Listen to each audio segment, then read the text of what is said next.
ہم آج کل اکثر یہ ذکر سن رہے ہیں کہ حضور صلی اللہ علیہ وسلم کے نور ہونے کا یا بشر ہونے کا پتہ نہیں اس سے ہمیں کیا فائدہ ہوگا یا نہیں ہوگا، خیر، لیکن جب ہم اس چیز کو ذکر کرتے ہیں اپنے غیر مسلم بھائیوں سے، تو وہ جب حضرت عیسیٰ علیہ السلام کی بات کرتے ہیں جی تو دلیل اور حقائق اور عقلی لحاظ سے ان کی بات میں کوئی بھی کمی نظر نہیں آتی اگر اس طریقے سے ہم کمپیئر کرتے ہیں۔ پہلی بات یہ کہ ہم خود کہتے ہیں کہ روح اللہ، اللہ نے اپنی روح پھونکی، ٹھیک ہے۔ دوسرا یہ کہ ان کی جو پیدائش ہے وہ بالکل غیر فطری ہے، مطلب جس طرح ہم انسانوں کی ہوتی ہے ان سے بھی ہٹ کر ہے۔ ان کا اس دنیا سے چلے جانا وہ بھی ایک انسانی لحاظ سے سمجھ سے بالا تر ہے۔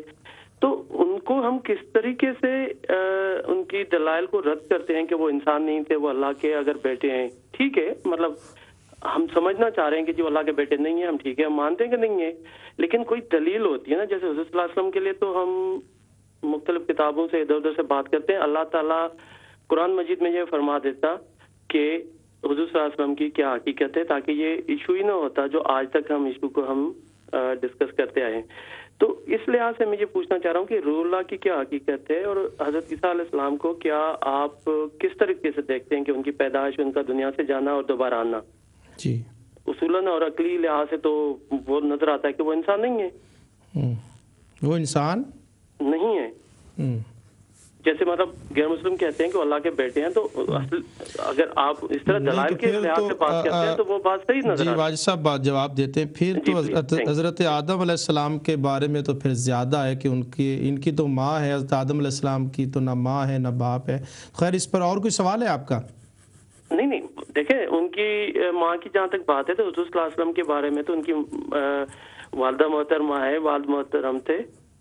نہیں، میں حضرت سیدنا عیسیٰ علیہ السلام کی بات کر رہا ہوں۔ نہیں، صرف دیکھیں یہ چیز کہنے سے کہ ان کی ماں تھی تو ان کو تو ہم انسان مان لیں، لیکن حضور صلی اللہ علیہ وسلم کے والد صاحب تھے، ان کی والدہ تھی، ان کے اولاد ہے ان کی۔ نہیں تو ابھی آپ عیسیٰ علیہ السلام کی بات کر رہے ہیں یا نبی پاک؟ میں ایک بات کہہ رہا ہوں کہ جیسے اگر ہم اس بات کو ہم زیادہ ڈسکس کرتے ہیں، نہیں، آپ کو میرے خیال میں کوئی غلط فہمی ہوئی ہے۔ حضور علیہ الصلوۃ والسلام کی بشر ہونے کا، بشریت کا کسی نے، نہ قاری صاحب نے، نہ میں نے، نہ کسی اہل علم نے بشر ہونے کا تو انکار نہیں کیا، بلکہ قاری صاحب یہی بتا رہے ہیں کہ بشر بھی ہیں اور حضور نور بھی ہیں، دونوں صفتیں پائی جاتی ہیں، ٹھیک ہے نا؟ تو آپ کا سوال اگر واضح ہو، آپ کیا کہنا چاہتے ہیں، تو پھر بات اور واضح ہو جاتی ہے۔ آپ نے عیسیٰ علیہ السلام کی بات کی ہے تو اس پر ہم انشاءاللہ گفتگو کریں گے کہ ہمارا سیدنا عیسیٰ علی نبینا علیہ السلام کے بارے میں ہمارا عقیدہ کیا اور قرآن مجید کیا فرماتا ہے، ٹھیک ہے؟ اب آپ اگر کوئی سوال آپ مزید کرنا چاہتے ہیں تاکہ میں سوال نوٹ کر لوں، یہ تو آپ تبصرہ کر رہے ہیں نا؟ وہی جو میں نے سوال کیا ہے اور آپ نے بڑے اچھا وضاحت کی ہے، اور ماشاءاللہ یہ بالکل صحیح، آپ نے بڑا اچھا پوائنٹ ہوتا ہے، بالکل صحیح ہے جی۔ تو انشاءاللہ آپ اس پہ گفتگو کریں گے ہم۔ اور کوئی سوال ہے آپ کا تو فرمائیے۔ بہت شکریہ، بہت شکریہ جناب۔ یہ قاری صاحب، یہ تو میرے خیال میں اس صاحب کی کم علمی اور جہالت ہے کہ نبی کریم صلی اللہ علیہ وآلہ وسلم کے وسیلہ مبارکہ کو چھوڑ کر وہ بات کر رہے ہیں، اور قرآن مجید کی جو سورہ نساء کی آپ نے آیت فرمائی، وہ جو منافق طبقہ تھا وہ، یعنی سورہ منافقون میں بھی پڑھ لیجئے، سورہ توبہ میں بھی، جہاں اللہ پاک نے فرمایا حبیب آپ 70 مرتبہ، تو سوال یہ ہے کہ وہ کن کے لیے حضور علیہ الصلوۃ والسلام اگر استغفار کریں گے تو اللہ فرماتا ہے وہ تو منافق ہے جو گستاخ رسول ہے۔ تو اللہ پاک اس میں بھی عظمت مصطفیٰ صلی اللہ علیہ وسلم کا تذکرہ کر، حبیب جو تیری گستاخی کرے گا اور وہ ان کے حق میں بھی تو اگر کوئی دعا کرے گا، استغفار کرے گا تو ہم اس کو عبداللہ بن ابی بن سلول کی نسل سے ہوگا، ہاں، تو اس کو نہیں مانا جائے گا۔ رہ گیا گناہ گار ہے تو وَلَوْ أَنَّهُمْ ظَالِمُوا أَنفُسَهُمْ جَاءُوكَ، اور آج بھی جیسے آپ اس صاحب کی بات کر رہے ہیں، اگر وہ پڑھے ہیں کسی سے تو پھر ان کے جو اساتذہ ہیں ان کے تو اشعار موجود ہیں کہ وہ حضور کو استغاثہ کر رہے ہیں، نبی اکرم صلی اللہ علیہ وآلہ وسلم کو مدد کے لیے مانگ رہے ہیں، اور نور محمدی کے بھی وہ قائل ہیں، اور پھر حضور کے روضہ پاک پر جا کر سرکار سے مدد بھی مانگتے ہیں۔ تو دین کے اکابر جو ہیں وہ تو یہ کر رہے ہیں، اور پھر اگر اس بندے کا تعلق، میں سمجھتا ہوں، جہاں تک میں سمجھتا ہوں کہ وہ اپنا ایک مکتبہ فکر کی بات کر رہے ہیں، لیکن تعلق ان کا ادھر بھی علمی طور پہ جو ہے وہ نہیں ہے۔ اگر ہوتا تو وہ کہتا کہ میرا استاد یہ کہہ رہے ہیں، میرے فلاں مرشد یہ کہہ رہے ہیں، مثلاً حاجی امداد اللہ مہاجر مکی علیہ رحمہ، ان کی آپ فکر پڑھ لیں، اور اس کے پھر ان کے جو فالورز ہیں ان کی فکر پڑھ لیں۔ تو میرے خیال میں دیکھیے مولانا قاسم صاحب کا یہ شعر آپ نے پڑھا پہلے، سن دکھایا۔ ایک اور مدد کے حوالے سے یہ ذرا دیکھ لیں کہ قصائد قاسمی، میں نے یہ آپ کا جو ہے آپ کو اس کا ٹائٹل پہلے دکھایا ہے، یہ کتاب قصائد قاسمی مولانا قاسم نانوتوی صاحب، آپ اپنے لمبا قصیدہ ہے، صفحہ نمبر 8 پہ کہتے ہیں: مدد کر اے کرم احمدی کہ تیرے سوا نہیں ہے قاسم بے کس کا کوئی حامی کار۔ جی، کہ اے محمد مصطفیٰ صلی اللہ علیہ وسلم میری آپ مدد کریں کہ نہیں ہے قاسم بے کس کا کوئی حامی کار، کہ آپ کے سوا میری کوئی مدد نہیں کرنے والا۔ جی، تو یہ قاسم نانوتوی صاحب پر کیا شرک کا وہ فتویٰ لگائیں گے جو آپ سب اہل سنت و جماعت پر لگاتے ہیں کہ وہ پکار رہے ہیں رسول پاک صلی اللہ علیہ وسلم کو، مدد کر اے کرم احمدی کہ تیرے سوا نہیں ہے قاسم بے کس؟ ان کا عقیدہ اور یہ جو کہہ رہے ہیں کہ میں ان کا فالورز ہوں، تو اس کی بات، یہ کوئی ماڈرن نسل ہے جو میدان میں آئی ہے۔ ہمارے ساتھ ایک کالر ہے جو ان سے بات کرتے ہیں۔ السلام علیکم۔ السلام علیکم۔ وعلیکم السلام جی، کون صاحب؟ جی میں نواز بولی رہا ہوں برمنگھم سے۔ جی نواز صاحب جی ہمارا اس سوال سی میں کی کسی مولانا صاحب میں کی دستیا سی جڑے حضرت علی اور کی حضرت علی رضی تعالی عنہ کی سارے تو افضل سمجھنے ہو اہل سنت جن، یا بس تھوڑی کنفیوژن سی ہے؟ جی ٹھیک ہے، اوکے جی، ٹھیک ہے، بہت شکریہ جی۔ ہاں جی کر اور پھر یہ جو یہ آیا مبارکہ ولو انہم اذ ظلموا انفسہم جاؤک فاستغفر اللہ واستغفر لهم الرسول، آج بھی سعودی گورنمنٹ جو کہ ایک نجدی گورنمنٹ ہے، وہابی اسٹیٹ ہے، انہوں نے بھی حضور صلی اللہ علیہ وسلم کی جالی مبارک کے اوپر یہ آیا مبارکہ لکھی ہوئی ہے، جو گویا یہ گواہی دے رہی ہے کہ آج بھی رسول پاک کے پاس جا کر اسی آیا مبارکہ کو پڑھ کر حضور صلی اللہ علیہ وسلم سے دعا کے لیے درخواست کی جائے تو سرکار صلی اللہ علیہ وآلہ وسلم سنتے بھی ہیں اور حضور مدد بھی فرماتے ہیں۔ ہم نے آج کے پروگرام کا جو عنوان رکھا ہے عقائد صحابہ کے حوالے سے، تو حضور صلی اللہ علیہ وآلہ وسلم کے وصال کے بعد بھی صحابہ کرام حضور علیہ الصلوۃ والسلام کے روضہ مبارک پر حاضری دیتے، سلام پیش کرتے اور مدد کے لیے کہتے، اور پھر جب حضور علیہ السلام کے بعد جب بارش نہیں ہوتی تو پھر سیدہ عائشہ صدیقہ کیا فرماتی ہیں کہ جو اوپر آپ کی چھت ہے وہاں ایک سوراخ کر دیا جائے۔ بے شک دارمی شریف کی صحیح حدیث ہے۔ تو اس اعتبار سے یہ عقیدہ تو صحابہ کرام کا، اب صحابہ کرام کا نام لینا آسان ہے لیکن ان کا عقیدہ اپنانا وہ تو اہل سنت ہی اپناتے ہیں۔ جی تو آگے چلتے ہیں قاری صاحب، ہمارے پاس اب سوالات ہیں۔ تو ناظرین کرام، ابھی جو محمود صاحب نے سوال کیا، حضور علیہ الصلوۃ والسلام کے وسیلے کے بغیر کون کیا کر سکتا ہے؟ وہ جو علامہ اقبال نے کہا کہ ہو نہ یہ پھول تو بلبل کا ترنم بھی نہ ہو، چمن دہر میں کلیوں کا تبسم بھی نہ ہو، یہ نہ ساقی ہو تو پھر میں بھی نہ ہو، خم بھی نہ ہو، بزم توحید بھی نہ ہو، دنیا میں تم بھی نہ ہو۔ تو اس صلاۃ والسلام ہی کی خاطر ساری کائنات کو تخلیق کیا گیا، باعث تخلیق کائنات ہیں، اس وجہ تخلیق کائنات ہے، لولا کا لما ظہرت ربوبیہ۔ تو اس اعتبار سے اللہ پاک اس بندے کو ہدایت عطا فرمائے کہ جو جہالت کی باتیں بھی کر رہا ہے اور پھر اتحاد کی بات بھی کر رہا ہے اور آگ بگولا بھی ہو رہا ہے، تو اللہ پاک اس کو ہدایت عطا فرمائے۔ تو جو قاسم نانوتوی صاحب کی جو باتیں بیان کی گئی ہیں تو پھر ان کی باتوں کو اسے ماننا چاہیے۔ آگے چلتے ہیں۔ فیصل صاحب نے سوال کیا کہ بعض احادیثوں میں آتا ہے کہ سب سے پہلے لوح کو، قلم کو، عقل کو، نور محمدی کو، یہ مختلف روایات میں اول تخلیق کے بارے میں مختلف روایات، کیسے تطبیق کریں گے آپ ان میں؟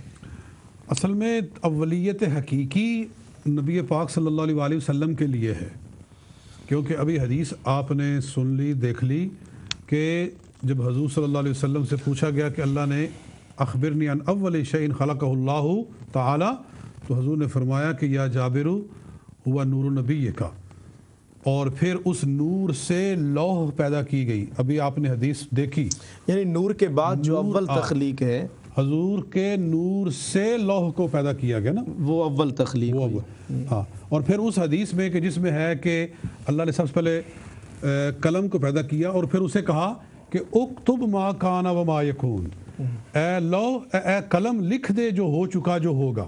تو جو کچھ اس کا مطلب ہے پہلے کہ کچھ اس ہوا قلم تھا، سے پہلے بھی کچھ ہو چکا تھا تو وہ قلم لکھ لا. ہاں. تو وہ اس جو قلم کی اولیت ہے وہ اولیت اضافی ہے، اولیت حقیقی نور مصطفیٰ صلی اللہ علیہ وآلہ وسلم کی ہے. صحیح. اگلا سوال یہ ہے کہ حضور علیہ الصلوۃ والسلام کا نور جو ہے وہ ظاہر ہوا تو پھر اس وقت کائنات تو نہیں تھی، تو نور کہاں تھا؟ اللہ تعالیٰ جہاں چاہے he can put his Noor any where he.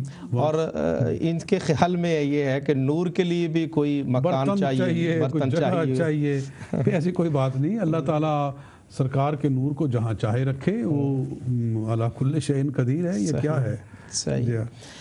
آگے انہوں نے کہا کہ نفخت فیہ من روحی. بعض لوگ اس سے کیا معنی اور مفہوم جو ہے وہ نکالتے ہیں. ہمارے حوالے سے تو الحمدللہ ہم تو یعنی وہی فیض کی بات کریں گے کہ رب العالمین نے جو ہے فیض جو ہے وہ عطا کیا. بعض ملنگ ٹائپ جو لوگ ہیں وہ اس سے کہتے ہیں کہ میرے اندر بھی رب وسدا ہے، تو وہ ان آیتوں سے کیا کوئی غلط مفاہیم نکالتے ہیں؟ جہالت ہے، عیسائیوں والی بات ہے کہ عیسائیوں نے اس سے کہ اللہ تعالیٰ نے اپنے روح سے پیدا کیا حضرت عیسیٰ علیہ السلام کو، تو انہوں نے خدا وہ آگے جو واجد صاحب کا سوال بھی آ رہا ہے تو ہم اس پہ بالکل اسی سے وہ بات متعلق ہے. آدم علیہ السلام کے بارے میں بھی اللہ تعالیٰ نے ارشاد فرمایا کہ وَنَفَخْتُ فِيهِ مِن رُوحِي فَقَعُوا لَهُ سَاجِدِينَ. تو اب اس سے وہ یہ مراد لے رہے ہیں کہ معاذ اللہ پاک نے اپنی روح جو ہے اس میں ڈال دی. نہیں، یہ نہیں مانا. معلوم ہے معنی اس کا یہ ہے کہ میری پیدا کی ہوئی روح پیدا کی. اور اللہ پاک نے اپنا جو ایک فیض ہے، جیسے نورانیت حضور علیہ الصلوۃ والسلام کی نورانیت ہے، براہ راست فیض جو ہے وہ عطا فرمایا. آگے حضرت مولا علی کے بارے میں حدیث پاک آپ کا جو مطالعہ ہے اس حوالے سے کہ حضور نے فرمایا کہ میرا اور علی کا نور جو ہے وہ تخلیق کائنات سے بھی پہلے ہے. تو اس حوالے سے کہ متن کی کوئی حدیث پاک ہے تو آپ اس میں یہ حدیث بالکل باطل اور موضوع قسم کی حدیث ہے. جی اس حدیث کو کسی نے بھی صحیح نہیں کہا ہے، نہ ہی اس سے دلیل پکڑنی چاہیے. یہ اس حدیث کو دوسرے مکتب کے لوگ پیش کرتے ہیں اور ان کو آدم علیہ السلام سے اور دیگر انبیاء کرام سے افضل قرار دینے کے لیے، حالانکہ یہ عقیدہ گمراہی پر بلکہ کفر پر مبنی ہے کہ غیر انبیاء میں سے کسی کو انبیاء پر افضل بنا دینا. اور بقیہ جو ہے کہ حضور کے نور سے پھر سب کا نور جو ہے وہ آگے تخلیق ہوا.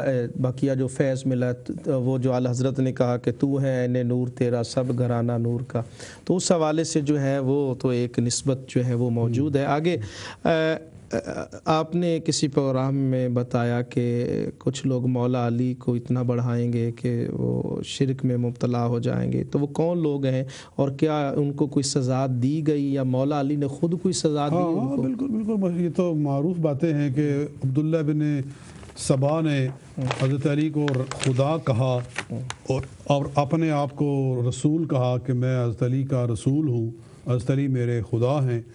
تو حضرت علی نے پھر اس کو آگ میں جلایا تھا اور حضور صلی اللہ علیہ وسلم نے خود فرمایا تھا کہ علی تیری محبت میں افراد کرنے والے بھی گمراہ ہوں گے اور تجھ سے بغض رکھنے والے بھی گمراہ ہوں گے. اور نہج البلاغہ میں حضرت علی خود فرماتے ہیں کہ میرے وجہ سے دو فرقے اللہ کے عذاب کا نشانہ بنے ہیں، ایک مجھ سے حد سے زیادہ محبت کرنے والے اور ایک میرے ساتھ بغض رکھنے والے. حضرت علی کا اپنا قول بھی نہج البلاغہ کے اندر موجود ہے. اچھا آگے سوال جو ہے وہ قرآن مجید، چونکہ واجد صاحب آپ مسلمان ہیں تو ہم دو حوالے سے ڈسکس کر سکتے ہیں. ایک تو جو اہل اسلام ہیں جن کا قرآن مجید پر ایمان اور ایقان ہے، ان کے لیے ہم گفتگو جو ہے وہ کر رہے ہیں، اور بقیہ اگر کوئی نان مسلم ہے، کوئی عیسائی ہے، تو پھر اس سے جب بات کریں گے تو پھر ان کی کتابوں کتابوں کے حوالے سے ہم گفتگو کریں گے۔ تو آپ چونکہ مسلمان ہیں اور آپ سے جب ہم گفتگو کر رہے ہیں تو ایک مسلمان ہونے کے ناطے ہمارے پاس جو سورس ہے وہ قرآن مجید فرقان حمید ہے۔ چونکہ آپ بھی قرآن کو مانتے ہیں تو اس اعتبار سے آپ کو وہ عقیدہ بتاتے ہیں کہ آپ کے ہاں جو میں سمجھا ہوں وہ یہ کہ ہم نبی اکرم نور مجسم صلی اللہ علیہ وآلہ وسلم کو نور، اللہ تعالیٰ کا نور جو ہے وہ مان رہے ہیں۔ تو وہ ہم نے وضاحت کر دی ہے کہ کوئی مادی معاملہ نہیں، کہ جز نہیں ہے نبی اکرم صلی اللہ علیہ وسلم۔ استغفر اللہ، قل هو اللہ احد اللہ الصمد لم یلد ولم یولد ولم یکن لہ کفوا احد۔ یہی ہمارا عقیدہ ہے۔ یہ سورہ توحید اور سورہ اخلاص میں رب العالمین کا نہ کوئی باپ ہے نہ کوئی بیٹا ہے، وہ باپ سے بھی پاک ہے، وہ اولاد سے بھی پاک ہے، وہ لم یلد ولم یولد ہے۔ رہ گیا معاملہ حضرت عیسیٰ علیہ السلام کو جو روح اللہ قرار دیا، تو وہ ابھی قاری صاحب جو ہے وہ آپ کو قرآن مجید کی آیات مقدسہ کی روشنی میں، اور وہیں پر اللہ پاک نے آدم علیہ السلام کا تذکرہ بھی کیا ہے۔ قرآن کیا بیان کرتا ہے، میں قاری صاحب سے عرض کروں گا کہ وہ وضاحت فرما دیں۔ وہ بات ہو بھی چکی ہے کہ بھی اللہ تعالیٰ آدم علیہ السلام کے بارے میں بھی فرما رہا ہے کہ فرشتوں سے اللہ نے فرمایا کہ جب میں انسان کو بناؤں، انی خالقم بشرا من طین فاذا سویتہ، یہ سورہ صاد کا آخری رکوع ہے 23ویں سپارے میں۔ اللہ نے فرشتوں سے فرمایا کہ میں مٹی سے انسان بنانے لگا ہوں، فاذا سویتہ، جب میں اس کو برابر کر دوں، ونفخت فیہ من روحی، اور اس میں اپنی روح پھونک دوں، فقعوا لہ ساجدین، تو تم سب اس کے آگے سجدے میں گر جانا، اس کو سجدہ کرنا۔ تو آدم علیہ السلام کے بارے میں بھی اللہ تعالیٰ فرما رہا ہے کہ ونفخت فیہ من روحی، کہ میں اس میں اپنی روح پھونک دوں۔ اس کا مطلب یہ نہیں کہ اللہ کی کوئی روح ہے جو اللہ نے اپنی روح نکال کر معاذ اللہ آدم علیہ السلام میں ڈال دی، یا اپنی روح کا کوئی حصہ نکال کر آدم علیہ السلام میں ڈال دیا، بلکہ وہاں روح کی اللہ کی طرف نسبت تخلیق کے اعتبار سے ہے کہ میری پیدا کی ہوئی روح، جب میں اس میں اپنی پیدا کی ہوئی روح ڈال دوں تو تم اس کے آگے آدم علیہ السلام کے آگے سجدے میں پڑ جانا۔ تو اللہ کی طرف روح کی نسبت جو ہے وہ تخلیق کے اعتبار سے ہے، جزئیت کے اعتبار سے نہیں ہے۔ قرآن پاک میں اللہ تعالیٰ نے بیت کو اپنی طرف منسوب کیا ہے کہ اللہ کا گھر، یعنی خانہ کعبہ اللہ کا گھر، ناقۃ اللہ، اللہ تعالیٰ ارشاد فرماتا ہے کہ اللہ کی اونٹنی۔ تو کیا مطلب اللہ تعالیٰ کوئی اس پر بیٹھتا ہے؟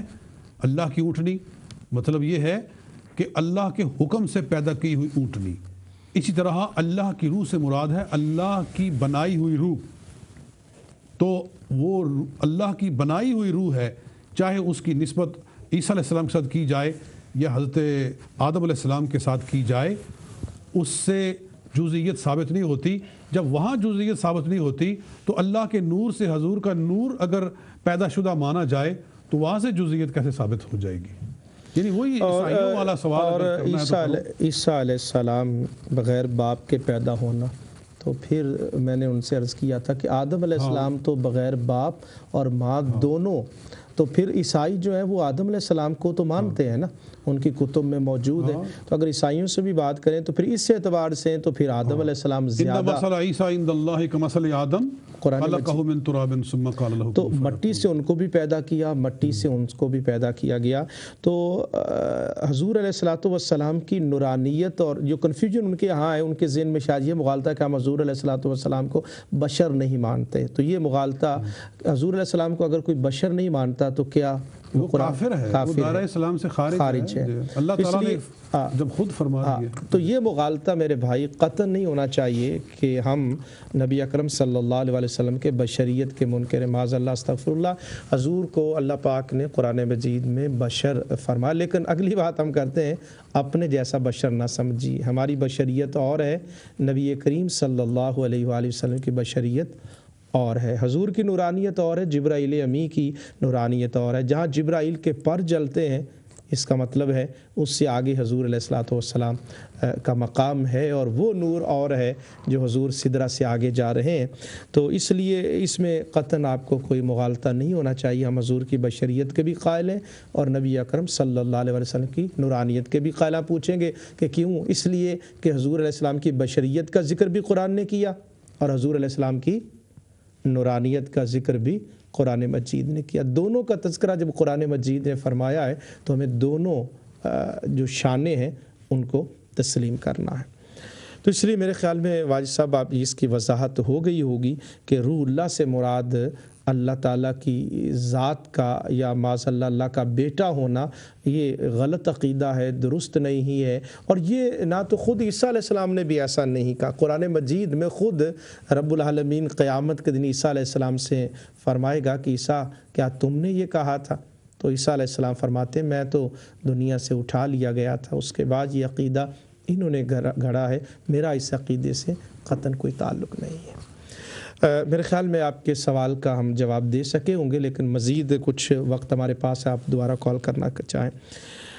انہوں نے نواز صاحب نے برمنگم سے کہ حضرت مولا علی کرم اللہ تعالی وجہ الکریم کو جو افضل سمجھتا ہے کیا وہ اہل سنت میں داخل ہے یا نہیں؟ یہ سوال ہے ان کا۔ نہیں، ہرگز نہیں، وہ اہل سنت سے خارج ہے۔ جو حضرت علی رضی اللہ تعالیٰ عنہ کو تمام صحابہ کرام سے افضل کہتا ہے، اس کو نس کر کے حضرت غوث پاک شہنشاہ بغداد رضی اللہ تعالیٰ عنہ نے بھی مرید طالبین میں اہل سنت سے خارج کہا ہے، اور اسی طرح اس کو نس کر کے حضرت مجدد الفسانی شیخ احمد سرہندی رحمۃ اللہ تعالیٰ علیہ نے بھی اہل سنت سے خارج کہا ہے، اور حضرت امام اہل سنت امام احمد رضا فاضل بریلوی رحمۃ اللہ تعالیٰ علیہ نے بھی اس آدمی کو نس کر کے اس کو اہل سنت سے خارج کہا ہے۔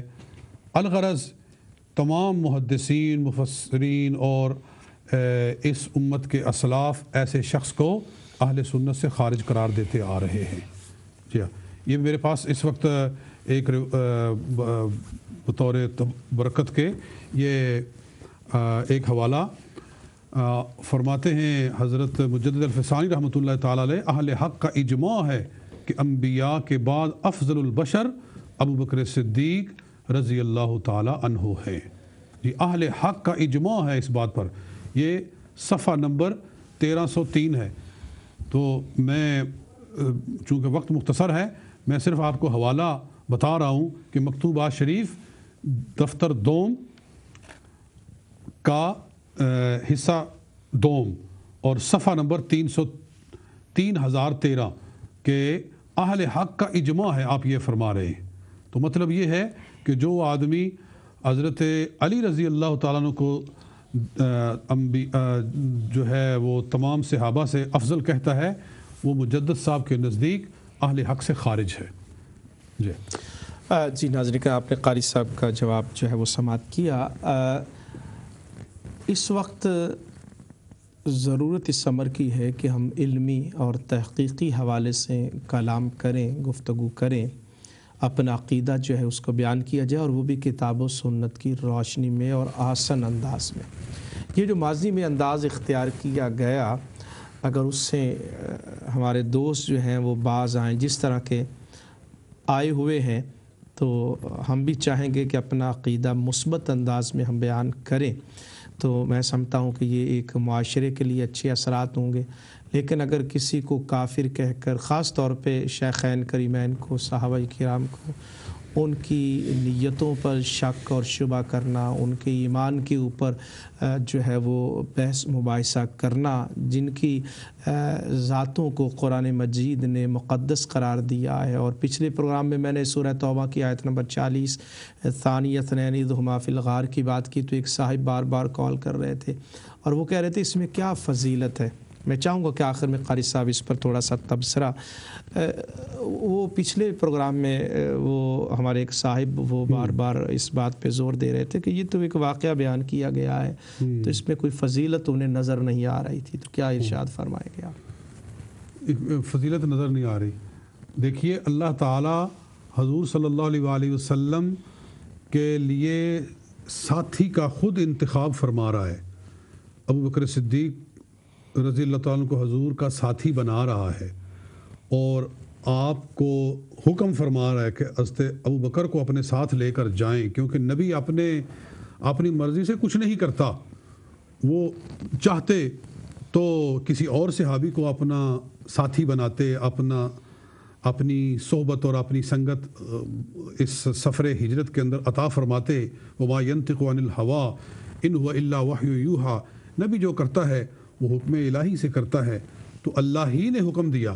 اور تفسیر حسن عسکری کے اندر امام حسن عسکری نے خود فرمایا ہے کہ ان اللہ تعالی آمرک ان تستصحب ابا بکر، کہ جبریل آئے رسول پاک صلی اللہ علیہ وسلم کے پاس اور اللہ کا پیغام لائے۔ یہ امام حسن عسکری فرما رہے ہیں، جن کو شیعہ لوگ 11واں امام معصوم مانتے ہیں، کہ اللہ تعالیٰ آپ کو حکم دے رہا ہے جبریل کے ذریعے کہ یا رسول اللہ صلی اللہ علیہ وسلم ان اللہ تعالیٰ آمرک، اللہ آپ کو حکم دے رہا ہے ان تستصحب ابا بکر، کہ ابو بکر صدیق کو اپنی سنگت اور صحبت کے ساتھ نوازے اس سفر ہجرت کے اندر۔ فَإِنَّهُ إِنْ آنَسَكَ وَوَازَرَكَ وَسَاعَدَكَ كَانَ فِي الْجَنَّةِ مِنْ رُفَقَائِكَ، کہ اگر وہ آپ کا ساتھ دے گا، اگر وہ آپ کا بوجھ اٹھائے گا، اگر وہ آپ کی مساعدت کرے گا، تو وہ جنت میں بھی آپ کا ساتھی ہوگا۔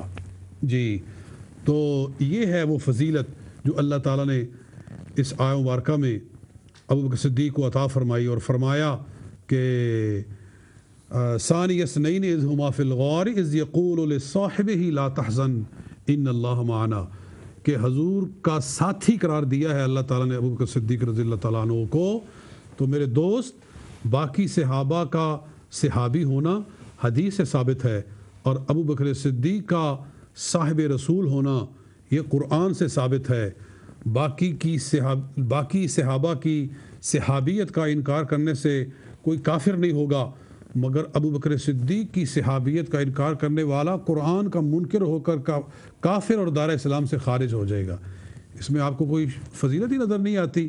جی، اگر آنکھوں میں ہی اگر جالے پڑے ہوئے ہوں تو پھر کیا کوئی شے نظر آ سکتی ہے؟